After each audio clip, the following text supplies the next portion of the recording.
నమస్తే వ్యూస్. యూకేలో మాస్టర్స్ చేయాలనుకుంటున్న వాళ్ళ కోసం ఈ వీడియోలో మనం ఇన్ డీటెయిల్ డిస్కస్ చేయబోతున్నాము. యూకేలో మాస్టర్స్ చేయాలనుకుంటే ఎలిజిబిలిటీ ఏంటి, ఏ పర్సంటేజెస్ ఉండాలి, అలాగే లోన్ అండ్ స్కాలర్షిప్స్ గురించి కూడా మనం పూర్తిగా డిస్కస్ చేయబోతున్నాం ఈ వీడియోలో. మనతో పాటు ఉన్నారు అక్రమ్ గారు ఫ్రమ్ వీసోర్స్. నమస్తే అండి. నమస్తే మేడం. సో ఇన్ డీటెయిల్ మనం డిస్కస్ చేద్దాము. చాలామందికి కొద్దిపాటి కన్ఫ్యూజన్ అయితే ఉంది. యూకేలో చదవాలనుకుంటే పర్సంటేజ్ ఎంత ఉండాలి, యూకే అనగానే చాలా కాస్ట్తో కూడుకున్నదై ఉంటుంది అనే ఒక అపోహ ఉంది. ఒకసారి ఈ వీడియో మెయిన్గా స్ట్రెస్ చేస్తూ మనం ఫుల్ డీటెయిల్స్ చెప్పుకుందాం. మనకి మాస్టర్స్ కనుక చూసుకుంటే either US, UK, Canada, Australia, Germany, France, Ireland ఇలా వివిధ దేశాలకు వెళ్తున్నారు స్టూడెంట్స్. సో వీటన్నిటిలో కనుక చూసుకుంటే మనకి బడ్జెట్ వైజ్ చూసుకున్నా, వీసా కండిషన్స్ చూసుకున్నా, part time opportunities, job opportunities and దాంతోపాటు పిఆర్ ఆప్షన్స్, సో వీటన్నిటిని క్రైటీరియాలో తీసుకుంటే UK is the best country. So budget కనుక చూసుకుంటే మనకి 10 to 15 lakh రూపీస్లో మాస్టర్స్ అనేది కంప్లీట్ చేసుకోవచ్చు. ఇండియాలో ఉండగా అప్లై చేసేటప్పుడు కూడా వీసా రిజెక్షన్స్ అవ్వకుండా, ఎలాంటి ఇంటర్వ్యూ ప్రాబ్లమ్స్ లేకుండా ఈజీగా వీసా రావడం అనేది చాలా ఇంపార్టెంట్. సో అందుకే యూకేకి వచ్చేసరికి ఏంటంటే ఎలాంటి ఇంటర్వ్యూస్ ఉండవు కాబట్టి వీసా అనేది 100% వస్తుంది. ఐఎల్స్ కానీ, టోఫెల్ కానీ, లేకపోతే మనకి జిఆర్ఈ లాంటి స్టాండర్డైజ్ ఎగ్జామ్స్ కానీ, డ్యూలింగో లాంటి ఇంగ్లీష్ ఎగ్జామ్స్ కానీ, ఎలాంటి ఎగ్జామ్స్ లేకుండా ఓన్లీ కేవలం వాళ్ళ ఇంటర్మీడియట్లో వచ్చిన ఇంగ్లీష్ మార్క్స్ బేస్గా, ఇంగ్లీష్లో ఇంటర్మీడియట్ ఇంగ్లీష్లో 65% అబవ్ ఉన్న ప్రతి స్టూడెంట్ కూడా ఎలిజిబులే. అండ్ ఇంటర్మీడియట్ ఇంగ్లీష్లో కనుక పర్సంటేజ్ తక్కువ వచ్చినప్పటికి కూడా మీడియం ఆఫ్ ఇన్స్ట్రక్షన్ బేస్గా అడ్మిషన్ అనేది చేయవచ్చు. మీడియం ఆఫ్ ఇన్స్ట్రక్షన్ అంటే మీడియం ఆఫ్ ఇన్స్ట్రక్షన్ అంటే గ్రాడ్యుయేషన్ ఏదైతే ఉందో, it may be BTech or it may be degree ఏదైతే ఉందో అది ఏ లాంగ్వేజ్లో చేశారు. సో లాంగ్వేజ్ ఆఫ్ ఇన్స్ట్రక్షన్ అంటే నథింగ్ బట్ ఈక్వల్ టు ఏ లాంగ్వేజ్లో చదువుకున్నారు. సో దాదాపు మన ఆంధ్ర తెలంగాణలో చదివే స్టూడెంట్స్ అందరూ కూడా ఇంగ్లీష్ మీడియంలో చదివిన స్టూడెంట్సే ఉంటారు కాబట్టి so medium of instruction MOE బేస్గా అనేది మనం అడ్మిషన్ అనేది చేయవచ్చు. సో చాలామంది రిజెక్ట్ అయిన వాళ్ళు వీసోర్స్ని అప్రోచ్ అయితే మాస్టర్స్కి ఒక సులభదాయకమైన పద్ధతి అని చెప్పొచ్చా? వాళ్ళకి వీసా రిజెక్ట్ అయ్యే ఛాన్సెస్ తగ్గిపోయి వాళ్ళు వెళ్ళి మాస్టర్స్ చేసుకోవచ్చు త్రూ వీసోర్స్. మేడం వన్ థింగ్ ఏంటి అంటే యూకే విషయానికి వస్తే కనుక మాత్రం మాక్సిమం 100కి 100% వీసా గ్యారంటీ ఉంటుంది. అంటిల్ అన్లెస్ మనకి డాక్యుమెంటేషన్ అనేది ప్రాపర్గా చేయాలి. ఎడ్యుకేషన్ లోన్ కంపల్సరీ తీసుకోవాలి. ఎడ్యుకేషన్ లోన్ అనేది చాలా ప్రాముఖ్యత ప్లే చేస్తుంది వీసా విషయంలో అయినా, ఈవెన్ క్యాష్ విషయంలో అయినా. క్యాష్ అంటే confirmation of acceptancy for studies. So UK immigration ద్వారా వచ్చే ఈ డాక్యుమెంట్ చాలా ఇంపార్టెంట్ డాక్యుమెంట్. వీసాకి వెళ్ళేటప్పుడు కంపల్సరీ ఈ డాక్యుమెంట్ అనేది కంపల్సరీ కావాలి. సో అది లేకుండా వీసా అనేది ఇష్యూ అవ్వదు. సో క్యాష్ రావాలన్నా మనకి ఎడ్యుకేషన్ లోన్ కావాలి. ఎడ్యుకేషన్ లోన్ ఉంది అంటే నథింగ్ బట్ ఏంటి అంటే స్టూడెంట్ ఫైనాన్షియల్లీ స్టేబుల్ అయినట్టు. సో అందుకే దాన్ని దృష్టిలో పెట్టుకొని మనకి వీసోస్ ఫిన్టెక్ ప్రైవేట్ లిమిటెడ్ అని చెప్పి ఫైనాన్స్ కంపెనీ ఉంది. సో దాని ద్వారా ఆల్మోస్ట్ మనకి 25 నేషనలైజ్డ్ బ్యాంక్స్ అండ్ ఎన్బిఎఫ్సిస్తో మనం టైఅప్ అయి ఉన్నాం. మన ఏ బ్రాంచ్ ఆఫీస్ విజిట్ అయినా, ఇట్ మే బి మనకి దిల్షుక్ నగరే అవనివ్వండి, అమీర్పేట అవనివ్వండి, జేఎన్టీవీ అవనివ్వండి, సో అన్ని బ్రాంచెస్లో కూడా ఒక ఫ్లోర్ డెడికేటెడ్లీ మనకి బ్యాంక్స్కి డెడికేట్ చేశాం, ఎన్బిఎఫ్సిస్కి మనం డెడికేట్ చేసాం. సో వాళ్ళని అప్రోచ్ అయ్యి లోన్ ప్రాసెస్ అనేది చేసుకోవచ్చు. So coming to education loan కూడా without any property, without any surety education loan అనేది రావడం జరుగుతుంది. మనం కూడా పాస్పోర్ట్ దగ్గర నుంచి వీసా వరకు టోటల్గా ప్రతి డాక్యుమెంటేషన్ మనమే చేసేస్తాం. స్టూడెంట్ కావాల్సిన డాక్యుమెంట్స్ ఏవైతే ఉంటే తీసుకొస్తే సరిపోతుంది. సో అన్నిటిని మనం కంప్లీట్ చేసి వీసా ఫైలింగ్ కూడా మనమే చేస్తాం. సో అందులో మనకి మెయిన్గా ఎప్పుడైతే వీళ్ళకి పాస్పోర్ట్, వాళ్ళ 10th, 12th, అదేవిధంగా వాళ్ళకి ఉన్న డిగ్రీ కానీ, బీటెక్ కానీ, సెమిస్టర్ మార్క్స్ షీట్స్ ఎప్పుడైతే తీసుకొచ్చి మనల్ని అప్రోచ్ అవుతారో, అప్రోచ్ అయిన తర్వాత మనం యూనివర్సిటీకి అడ్మిషన్ అప్లై చేసి మ్యాక్సిమం 1 to 2 డేస్లో మనం అడ్మిషన్ అనేది చేయడం జరుగుతుంది. ఎందుకంటే యూకేలో ఆల్మోస్ట్ దాదాపు 150+ యూనివర్సిటీస్ అండ్ ఇన్స్టిట్యూషన్స్తో మనకు టైఅప్ ఉంది. సో దాదాపు యూకేలో ఉన్న ప్రతి యూనివర్సిటీ మనం కొలాబరేట్ అయి ఉన్నాం. ఏ యూనివర్సిటీ కావాలన్నా, ఏ కోర్స్ కావాలన్నా కానీ మనం అడ్మిషన్ చేయవచ్చు. సో వీసా రావాలంటే ఖచ్చితంగా లోన్ తీసుకోవాలి. అదొకటి మీరు గుర్తుపెట్టుకోండి ఎవరైతే ట్రై చేస్తున్నారో. అండ్ ఇంకొకటి ఏంటంటే సొంతగా ట్రై చేసుకునే బదులు ఆల్రెడీ వందలాది వేల మందిని స్టూడెంట్స్ని పంపించిన వీసోర్స్ లాంటి ద్వారా వెళ్తే ఇంకొంచెం ఈజీ అవుతుంది process. And very important thing ఏంటి అంటే మా దగ్గర నుంచి వెళ్ళే ప్రతి స్టూడెంట్కి గ్యారెంటెడ్ స్కాలర్షిప్ ఉంటుంది.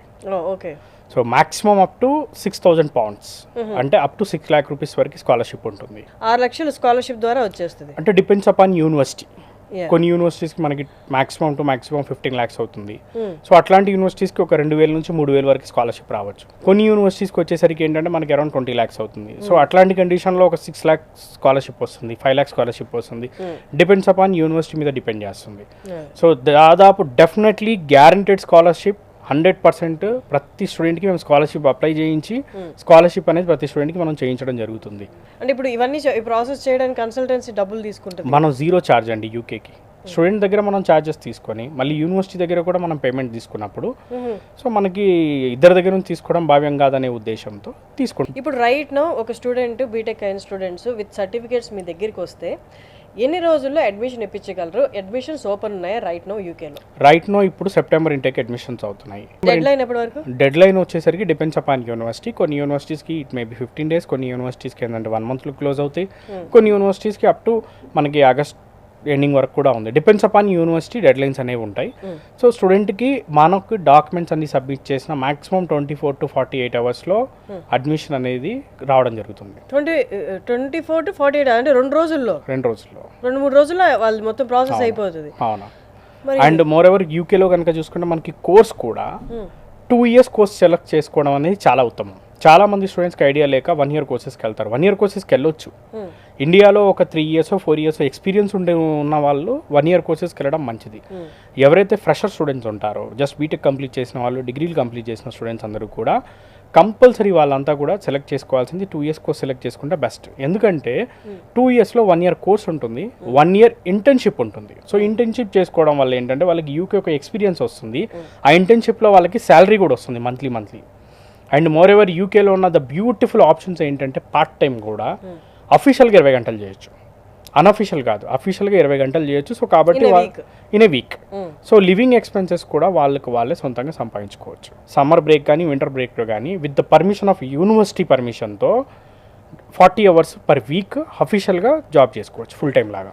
బేసిక్గా మాస్టర్స్ చేయాలనుకుంటే మన దగ్గర ఏం సేఫ్గా డబ్బులు ఉండాల్సిన అవసరం లేదు మేడం. ₹1 ఖర్చు పెట్టాల్సిన పని లేదు, పూర్తిగా లోన్ ద్వారానే అయిపోద్ది. Visa, insurance, flight ticket, accommodation, food expenses, college fee కానివ్వండి, అన్ని బేసికల్లీ కట్టే ఇనిషియల్ డిపాజిట్స్ ఎడ్యుకేషన్ లోన్ ద్వారానే పేమెంట్ చేస్తాం. సొంతంగా పాకెట్ నుంచి రూపాయి కూడా పెట్టాల్సిన పని లేదు, పూర్తిగా లోన్ ద్వారానే పేమెంట్ చేసుకుంటారు. అండ్ లోన్ రీపేమెంట్ కూడా ఎడ్యుకేషన్ అయిపోయిన తర్వాత 1 year టైం ఇస్తారు. So total course 2 years. అవునండి, కోర్స్ 2 years అనుకోండి. 2 years అయిన తర్వాత 1 year వాళ్ళకి గ్రేస్ పీరియడ్ ఇస్తారు. సో అంటే టోటల్ 3 years అయిపోయిన తర్వాత నుంచి రీపేమెంట్ స్టార్ట్ అవుతుంది. కోర్స్ కంప్లీట్ అయిన తర్వాత పిఆర్ కావాలి అనుకుంటే దానికి స్కోప్ ఏంటి, ఎలా అప్లై చేసుకోవాలి? మేడం యాక్చువల్గా మనకి యూకే చూసుకుంటే కనుక మాస్టర్స్ 2 years ఎడ్యుకేషన్ ఉంటుంది. సో మాస్టర్స్ 2 years ఎడ్యుకేషన్ అయిన తర్వాత ఎలాంటి హడల్స్ లేకుండా, ఎలాంటి రిస్ట్రిక్షన్స్ లేకుండా 2 years అనేది PSWP వస్తుంది. PSWP అంటే పోస్ట్ స్టడీ వర్క్ పర్మిట్. ఇది open post study work permit అనమాట. అంటే పర్టికులర్గా ఈ కోర్స్ చేసిన తర్వాత ఇదే జాబ్ చేయాలని కాకుండా స్టూడెంట్ ఇంట్రెస్ట్ని బట్టి ఏ జాబ్ చేసినా కానీ వాళ్ళు PSWP అనేది 2 years ఇవ్వడం జరుగుతుంది. సో 2 years PSWP ఉంటుంది. వన్స్ కంప్లీట్ అయిన తర్వాత PSWP స్టూడెంట్ కావాలి అనుకుంటే కనుక డైరెక్ట్గా Tier 2 వీసాకి అంటే ఎంప్లాయ్మెంట్ వీసాకి కన్వర్ట్ అవ్వచ్చు. సో వన్స్ ఎంప్లాయ్మెంట్ వీసాకి మారిన తర్వాత ఆ ఎంప్లాయ్మెంట్ వీసా మీద 5 years కనుక యూకేలో స్టే చేస్తే పిఆర్ అనేది రావడం జరుగుతుంది. సో పిఆర్ ఆప్షన్స్ కూడా వెరీ ఈజీ పిఆర్ ఆప్షన్స్ ఉన్న కంట్రీ మన UK. And coming to courses, A courses మన ఇండియన్ స్టూడెంట్స్ ఎక్కువ ఆప్ట్ చేసుకుంటున్నారు, ఏ కోర్సెస్కి ఎలిజిబుల్ ఉన్నారు? మెయిన్లీ ఏంటంటే బీటెక్ చేసిన వాళ్ళే కాకుండా డిగ్రీ కానీ, హోటల్ మేనేజ్మెంట్ కానీ, హెల్త్ అండ్ అలైడ్ ప్రోగ్రామ్స్ కానీ ఇవన్నీ చేసిన వాళ్ళందరికీ కూడా యూకేలో ఏంటంటే బ్రహ్మాండమైన ఆప్షన్స్ ఉన్నాయి. మేజర్లీ బీటెక్ కంప్యూటర్ సైన్స్లో చేసిన వాళ్ళందరికీ ఆర్టిఫిషియల్ ఇంటెలిజెన్స్, డేటా సైన్స్లో యూకేలో షార్టేజ్ ఉంది. వరల్డ్ వైడ్ మొత్తం కూడా షార్టేజ్ ఉంది ఈ కోర్సులకి. యూకేలో షార్టేజ్ ఉంది. అండ్ మోర్ ఎవర్ రీసెంట్గా వచ్చిన మన ఇమిగ్రేషన్ రూల్స్లో కనుక చూసుకుంటే టెంపరరీ షార్టేజ్ లిస్ట్లో కూడా ఆర్టిఫిషియల్ ఇంటెలిజెన్స్ సంబంధించిన గ్రాడ్యుయేట్స్ కానీ, లేకపోతే డేటా సైన్స్ చేసిన గ్రాడ్యుయేట్స్ కానీ వాళ్ళ రిక్వైర్మెంట్ కూడా ఉంది అని చెప్పి అందులో వాళ్ళు మెన్షన్ చేయడం జరిగింది. ఆ రోల్స్ని కూడా వాళ్ళు అక్కడ మెన్షన్ చేశారు. పర్టికులర్గా ఏఐ కానీ డేటా సైన్స్ తీసుకునే వాళ్ళకి యూకేలో బ్రహ్మాండమైన ఆప్షన్స్ ఉన్నాయి. అండ్ దాంతోపాటు మెకానికల్ అయినా, సివిల్ అయినా, ఈసీఈ కానివ్వండి, ట్రిపుల్ ఈ కానివ్వండి, అండ్ బీటెక్తో పాటు మనకి డిగ్రీ ఎంబీఏ కోర్సులకి అండ్ హోటల్ మేనేజ్మెంట్కి అండ్ అదేవిధంగా హెల్త్ అండ్ అలైడ్ ప్రోగ్రామ్స్ అన్నిటికి కూడా యూకేలో లాట్ ఆఫ్ ఆప్షన్స్ ఉన్నాయి అనమాట. ఎందుకంటే UK is not depends upon only single sector, UK is depends upon the multiple sector. And UK కనుక చూసుకుంటే మనకి కంట్రీస్ వైజ్ చూసుకున్న యూకే అనేది సెట్ ఆఫ్ 4 కంట్రీస్ అనమాట యాక్చువల్గా. ఇంగ్లాండ్ కానివ్వండి, Scotland, Wales, Northern Ireland. So వీటిలో మనకి లాడ్ ఆఫ్ ఆప్షన్స్ ఉంటాయి యూకేలో. ఓకే. సో అందుకే UK is one of the ఇప్పుడున్న కండిషన్స్లో యూకే అన్ని రకాలుగా one of the best option. The God father of AI Hinton గారు కూడా హీస్ ఫ్రమ్ యూకే. సో యూకేలో ఏఐకి సంబంధించిన రీసెర్చెస్ చాలా జరుగుతూ ఉంటాయి యూనివర్సిటీస్లో కానీ లేకపోతే కంపెనీస్లో కానీ. సో ఏఐకి, డేటా సైన్స్కి జాబ్ ఆప్షన్స్ అనేవి చాలా బ్రహ్మాండంగా ఉంటాయి. సో విన్నారు కదండి, మీరు యూకేలో మాస్టర్స్ చేయాలి అనుకుంటే నా దగ్గర డబ్బులు లేవనో లేకపోతే ఇంకొకటి అక్కడ తెలిసిన వాళ్ళు లేరనో ఎక్కడికి వెళ్ళి చదువుకోవాలన్న ఆందోళన ఏమీ మీకు అవసరం లేదు. వన్స్ ఒక్కసారి మీరు రీసోర్స్ని అప్రోచ్ అయితే మీ లోన్ ప్రాసెస్, లోన్లో ఎవ్రీథింగ్ ఈజ్ ఇంక్లూడెడ్. మీ జోబీ నుండి ₹1 పెట్టాల్సిన అవసరం లేదు. ₹1 లేకుండా మీరు యూకేకి వెళ్ళి మాస్టర్స్ కంప్లీట్ చేసుకొని రావచ్చు. సో రీసోర్స్ వాళ్ళని మీరు కన్సల్ట్ అవ్వచ్చు. క్రింద డిస్ప్లే అవుతున్న నెంబర్కి ఒకసారి మీరు కాల్ చేస్తే ఇన్ డీటెయిల్ మీ ఎలిజిబిలిటీని బట్టి మీ ఏ యూనివర్సిటీస్కి అప్లై చేసుకోవచ్చు, ఎంత లోన్ ఇస్తారు అన్నది మీకు క్లియర్గా ఎక్స్ప్లెయిన్ చేస్తారు. థ్యాంక్ యూ అండి. Thank you.